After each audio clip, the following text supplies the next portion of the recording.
Muraho, mureke tuvuge gato kubiri kubera mu gihugu cya Tanzania. Imyigaragambyo niyo iri kuvugwayo, ariko ntabwo ari imyigaragambyo yizanye. Imyigaragambyo yakuruwe n'umwuka mubi w'amatora ari kubera muri iki gihugu cya Tanzania. Ni amatora ari kuvugisha impande zose. Hari ubwoba bw'uko imyigaragambyo ishobora gufata undi murego ndetse bikaba byabangamira amatora ari kubera muri iki gihugu. Abantu benshi bakomeje kuyigwamo ndetse igipolisi kiri gukoresha imbaraga z'umurengera mu gutatanya abigaragambye. Ariko kubera iki bari kwigaragambya?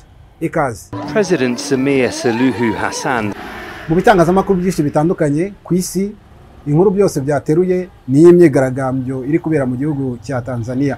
Ndetse andi makuru akavuga ko umuyobozi wa polisi mu mujyi wa Dar es Salaam, Jumane Muliro, yatangaje ko hashyizweho gahunda ya guma mu rugo itangira gukurikizwa ku itariki ya 29 Ukwakira 2025 saa 12 z'umugoroba. Iki ni icyemezo cyafashwe nyuma y'uko muri uyu mujyi hagaragaye imyigaragambyo ubwo amatora y'umukuru w'igihugu yararimbanyije. Jumane Muliro yavuze ko ibyabaye polisi ikwiye kubwira abaturage bo mu mujyi wa Dar es Salaam ko kuva kuri iyo tariki ya 29 kugeza ku itariki itatangajwe nta muturage ugomba kuba ari hanze kuva saa 12 z'umugoroba. Bose bakwiriye kuba bari mu rugo. Ni imyigaragambyo ariko yagaragaye mu bice bitandukanye bya Dar es Salaam. Abigaragambya hose bafunze imihanda ndetse batwika bimwe mu bikorwa remezo. Ubu tuvugana aho muri Tanzania internet ni ikibazo, ntabwo iri kuboneka, ndetse mu bice bitandukanye by'iki gihugu imyigaragambyo irakomeje. Hagati aho ibitangazamakuru birimo BBC byanditse ko amagana y'abigaragambya bakoze urugendo bakagana ku kiraro kizwi nka Salenda Bridge kiri ku nkengero y'inyanja y'Abahinde berekeza rwagati mu mujyi wa Dar es Salaam. Ababonye iby'iyi myigaragambyo ariko bavuze ko yari ikaze, ndetse bakavuga ko yagaragaye mu bice bine byo muri uyu mujyi. Polisi yagerageje ariko no gukoresha imyuka ijyana mu maso mu gutatanya abigaragambya, gusa biba ibyo busa. Umwe mu bigaragambya waganiriye na BBC yavuze ko ngo barambiwe, ndetse ngo bashaka ko komisiyo y'amatora yigenga igomba gukora hariya mu gihugu cya Tanzania bagahitamo umuyobozi bashaka. By'amatora nabyo turaza kubivugaho. Mu gitondo ariko cyo ku itariki ya 29 Ukwakira 2025 Abanyatanzania nibwo babyukiye mu matora y'umukuru w'igihugu. Ni amatora yari yitezwemo ubwitabire bwo hejuru kuko Abanyatanzania hafi basaga miliyoni 35, hafi miliyoni 37 barimo ibihumbi 200 baba mu mahanga nibo biyandikishije gutora. Perezida Samia Suluhu Hassan ahanganiye umwanya w'umukuru w'igihugu n'abakandida 16 barimo Kunje Ngombale w'ishyaka AAFP, Hassan Almas uhagarariye NRA na Costa Kibonde wa chama cha Makini, ndetse na Doyo Hassan Doyo wa Anared n'abandi batavuga rumwe n'ubutegetsi. Uyu Samia Suluhu Hassan w'ishyaka chama cha Mapinduzi niwe uhabwa amahirwe kuko aya matora abaye benshi mu bo batavuga rumwe n'ubutegetsi bafunzwe. Muri abo harimo uwuzwi cyane witwa Tundu Lissu w'ishyaka Chadema. Chadema iri shyaka rya Tundu Lissu ryakumiriwe mu matora yo muri Mata, hagaragazwa ko icyo gihe tujuje ibyangombwa. Ruhaga Mpina w'ishyaka rya kabiri riri mu mashyaka akomeye cyane atavuga rumwe na leta rya ACT Wazalendo nawe yarakumiriwe. Ariko ubwo yari muri Kenya, umunyamabanga Chadema ushinzwe ububanyi n'amahanga Deogratias Munishi yabwiye The Citizen ko nta matora ari kuba muri Tanzania, ndetse kubwe yakoresheje amagambo ko amatora ari kuba muri Tanzania asa nk'ikitwa kwimikwa. Ku rundi ruhande ariko ubwo yaramaze gutora, Samia Suluhu Hassan perezida wa Tanzania uri gushaka manda ye ya kabiri yavuze ko agira inama Abanyatanzania bose ko bakwiriye kuza bagatora, na cyane ko ngo ari uburenganzira bwabo bwo guhitamo abayobozi bababereye. Samia Suluhu Hassan perezida wa Tanzania uri gushaka manda ya kabiri arasaba Abanyatanzania kuza bagatora, ndetse akagaragaza ko ari uburenganzira bwabo. Ariko mu by'ukuri ni biki biri kuba muri Tanzania? Kubera iki ibiri kubayo? Abasesengura ibya politike bavuga ko bishobora kuba ari yimikwa cyangwa se ikinamico bigendanye n'amatora. Abasesengura politike bavuga ko mu gihe nta bakandida bakomeye batavuga rumwe n'ubutegetsi bemerewe guhatana mu matora, Abanyatanzania benshi ngo barumva aya matora atari uguhatana bya nyabyo, ahubwo ko ngo ameze nko kwimika Perezida Samia Suluhu Hassan mu gihe yitabiriye bwa mbere aya matora ya perezida. Uyu Samia Suluhu Hassan w'imyaka 65 yabaye perezida wa mbere w'umugore muri Afurika y'Iburasirazuba nyuma y'urupfu rwa perezida John Pombe Magufuli wari ku butegetsi mu mwaka wa 2021. Ababikurikira bavuga ko ku ruhande rumwe Magufuli yashimwaga kubera kutajenjeka kwe mu kurwanya ruswa, ariko ku rundi ruhande nawe ngo yanengwaga ku gitugu yakoreshaga mu guhashya abatavuga rumwe n'ubutegetsi bwe. Perezida Samia Suluhu icyo gihe wari vice perezida yasaga nk'ugiye gutuma habaho kwiruhutsa, ndetse hamwe n'uburyo bwe bw'ubwuzu n'urugwiro yatangiye amavugurura yasaga nk'agaragaza impinduka ikomeye muri gahunda z'uwo yasimbuye.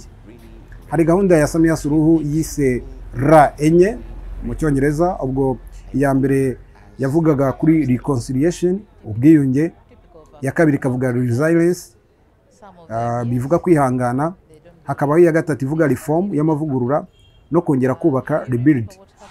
Yongeye gufungura amarembo rero ya Tanzania ku bashoramari b'abanyamahanga, isubizaho ndetse n'umubano n'abaterankunga, ndetse icubya n'uburakari bw'ikigega cy'isi cy'imari IMF n'ubwa banki y'isi. Gusa hari abasesenguzi kuri politiki barimo Mohamed Issa wabwiye BBC ko yakoze ubudasa uwo Samia Suluhu Hassan, umubano ngo wari waratakaye hagati ya Tanzania n'indi miryango mpuzamahanga nka banki y'isi wasubiyeho. Ariko mu myaka 2 ishize cyangwa irenga, urubuga rwa politike rwaragabanutse cyane, ndetse no kwibasira abanenga ubutegetsi n'abatavuga rumwe n'ubutegetsi bivugwa ko byabaye nta muhwe cyane kurushaho uko byagenze ku bwa Magufuli. Ubu gushimutwa hamwe n'ubwicanyi byabaye ibintu ngo bimenyerewe muri kiriya gihugu, nubwo ubutegetsi buriho butabyemera. Kuri Issa avuga ko Samia yaje afite imvugo y'ubwiyunge, ariko ubu ngo yahindutse umuntu ushize amanga, ndetse afata ibyemezo ngo bikomeye benshi batari biteze ko yafata. Uyu musesenguzi avuga ko kuri ubu abantu benshi begekaho Samia Suluhu Hassan ibintu by'ubushimusi, ubwicanyi, gukandamiza abatavuga rumwe n'ubutegetsi hamwe n'ibindi bibazo by'umutekano. Ni ibintu binagarukwaho muri raporo z'umuryango Freedom House wo muri Amerika uharanira demokarasi n'uburenganzira bwa muntu mu mwaka wa 2020 washyize Tanzania mu cyiciro cy'igihugu kirimo ubwisanzure bucagase. Mu mwaka ushize uyishyira mu cyiciro cy'igihugu kitarimo ubwisanzure habe namba. Leta ya Tanzania icyo gihe ntacyo yavuze kuri ibyo birego. Tugarutse kuri CCM rya shyaka, Samia Suluhu Hassan ari mu ishyaka CCM. Ishyaka CCM Samia arimo ryatsinze buri matora yose yabayeho kuva demokarasi y'amashyaka menshi yongeye gusubizwaho muri Tanzania mu mwaka wa 1992. Ariko ubusanzwe ibikorwa byo kwiyamamaza babifite imbaraga, akaba hari n'ikiganiro mpaka gikomeye hagati y'amashyaka ahanganye. Nubwo kuri inshuro komisiyo y'amatora yemereye abakandida 17 kwiyamamaza mu matora ya perezida, ishyaka rya Chadema rya mbere rikomeye mu mashyaka atavuga rumwe n'ubutegetsi ryabujijwe kwitabira aya matora.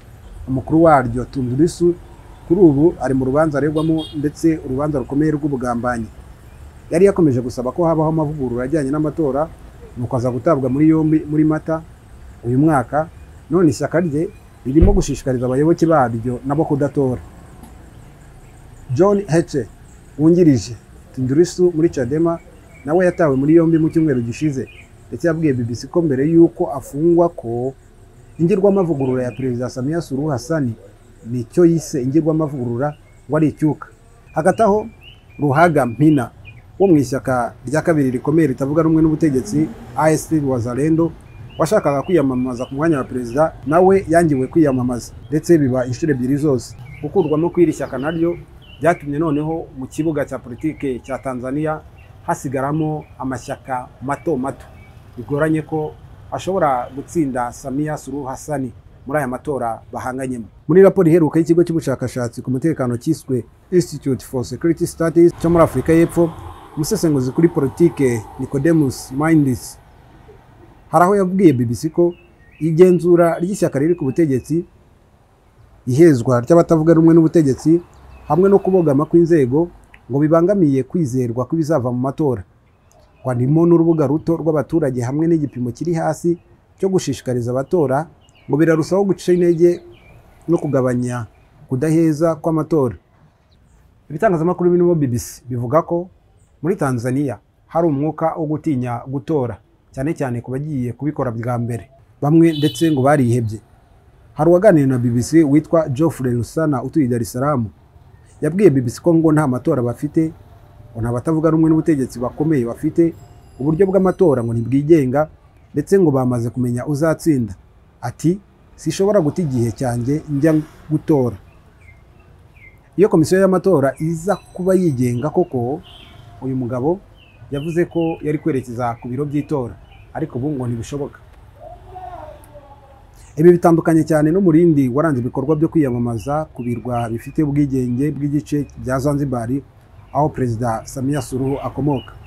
Abatuye kuri ibyo birwa batora perezida w'ako karere wabo bwite, ndetse perezida wa Zanzibar w'uruhubu Hussein Mwinyi wo mu ishyaka CCM arimo gushaka indi manda, ariko ahatanye bikomeye n'umukandida Othman Masoud w'ishyaka AST Wazalendo umaze igihe amwungirije muri leta y'ubumwe. Mu bikorwa byo kwiyamamaza byo hakurya hariya, Perezida Samia Suluhu Hassan yibanze ku gutegeka mu buryo bwa kibyeyi, ndetse ngo yabanje no gushimirwa, agashaka gutegeka binyuze mu biganiro aho gutegekesha itegeko. Ibyo rero byatumye ahimbwa Mama Samia, ndetse muri mitingi ze yagiye asezeranya kuzana amajyambere akagera kuri hose binyuze mu bikorwa remezo byiza kurushaho, ndetse ubuvuzi, uburezi ndetse n'ibindi. Abagore benshi hariya muri Tanzania, abo mu cyaro cyane cyane aho komoka, baramukunda cyane, bakanamubona nk'uwazanye ituze mu gihugu cyabo. Ariko bamwe mu bagore bo mu bice byo mu mujyi nka Serine waganiriye na BBC, we agaragaza ko nubwo azabatoye bwa mbere, ariko ngo bafite ubundi buryo babonamo Samia Suluhu Hassan. Ati twebwe turamubona nk'umugore ukomeye, ariko ubuyobozi si imivugire gusa. Nemera ko perezida afite umurimo wo gukora mbere na mbere ku bushomeri, ariko ngo amaze n'igihe kinini afasha bamwe, ariko ngo abenshi baracyakenye, ndetse baracyakeneye ubwo bufasha. Tuvuze hano ku bigendanye n'aya matora muri Tanzania, iyo urebye mu mibare, urubyiruko nirwo rwiganje mu bantu hafi miliyoni 37 biyandikishije gutora muri Tanzania, ndetse bamwe bafite uburakari ngo butewe no kuba perezida yaracecetse ku kibazo kirimo ibibazo nk'igishimutwa riteye ubwoba muri kiriya gihugu. Ibitangazamakuru bigaragaza ko nubwo bamwe bashima Perezida Samia ku kuba yarashyize ubukungu ku murongo, hari bamwe banafitiye urukumbuzi Magufuli bitewe n'amakuru arimo kwiyongera cyane cyane yahavugwa ruswa. Muri sosiyete ya Tanzania isanzwe yiganjemo abagabo, yagize ibibazo mu kugaragaza ko Samia ari ufite ubutegetsi, ndetse muri mitingi zo mu gihe cya vuba aha hashize ngo yakomeje kwibutsa abatora ko ari ufite ijambo. Ati nimwibagirwe ko ndi umukuru w'ingabo. Mu ishyaka CCM hari bamwe batashyigikiye ko abo umukandida perezida w'iryo shyaka nta wundi bahatanye. Humphrey Polepole wo ku rwego rwo hejuru muri iryo shyaka yanenze kuba Samia yarahise agirwa umukandida nta wundi bahatanye mu ishyaka, ndetse uwo mugabo akimara kubinenga yarashimuswe mu buryo bw'amayobera. Hari no kumvikanisha ko Samia mu by'ukuri ari igikoresho ngo cy'agatsiko cy'abanyembaraga b'abanyemari bakomeye n'abandi bakomeye cyane bashyigikiye CCM bazwi mu mvugo isanzwe yo mu Giswahili nka mtandao, nk'uko Mainda bivuga muri raporo y'ikigo ICC yabisohoye. Hari aho yavuze ko demokarasi imbere mu ishyaka rya CCM yanizwe binyuze muri gahunda y'ikinamico yo kugira Perezida Samia Suluhu Hassan umukandida umwe rukumbi. Byemezwa ko Perezida Magufuli yanze gukorera ku mategeko y'ako gatsiko kazwi amatandao, ahubwo agahitamo gukomera kuri gahunda ye bwite yo kurwanya ruswa. Umusesenguzi Mind aburira ko ibi byose byatuma haba umwuka w'ubwoba bwinshi muri Tanzania. Ni mu gihe kandi ibitangazamakuru byo muri iki gihugu nabyo bihitamo ngo kugendera ku magi, ndetse no kugabanuka kw'ibiganiro muri politike korahari, impaka mu baturage ngo zimukiye mu biganiro mu ibanga ndetse no ku mbuga nkoranyambaga. Abasesenguzi benshi baraburira ko kuzibukira cyane cyane k'urubyiruko kutitabira amatora ngo gushobora kurushaho gukorogoshora demokarasi ya Tanzania, ndetse no guteza ibibazo kuri Perezida Samia Suluhu Hassan mu gihe kiri imbere, igihe amatora ngo yaba atitabiriwe cyane n'igihe haba habayeho imyigaragambyo. Ubu iyo myigaragambyo yo yatangiye. Tito Magoti ni umunyamategeko waganiriye na BBC, akaba n'impirimbanyi ya politiki, ariko aracyari urubyiruko.